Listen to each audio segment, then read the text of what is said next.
are concentration accounts that have a big enough presence in Washington, that are willing to participate with all the small banks in our public deposit laws and rules in the state, and that have the capacity to offer us what we need, which is about $1 billion a day intraday flow, which means that in the morning I can write $1 billion worth of checks, and in the afternoon I can deposit the money.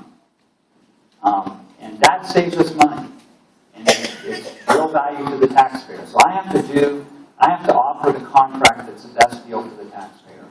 And quite honestly, Bank of America has won that in the past. I'd love to find a way to get more competitors into that and move ahead with that. We're going to be talking about that. Good. Now, nationally, I think, I was a big pusher behind the Dodd-Frank bill. I don't think it went far enough. And personally, I would be delighted if we could go back to Glass-Steagall.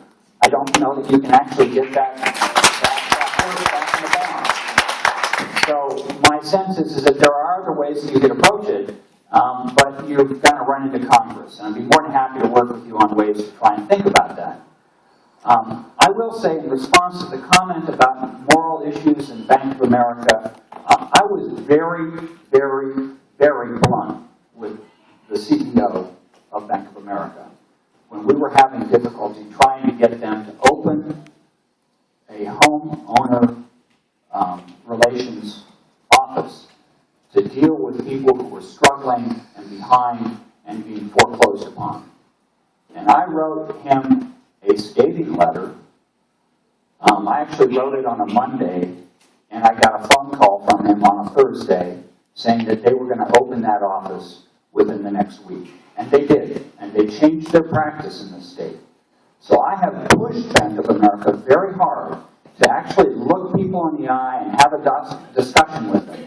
I realize they're not always going to do the right thing, but we work very hard to use our market position with Bank of America to get them to pay attention to that issue. And I work very hard with a number of our local labor and religious organizations.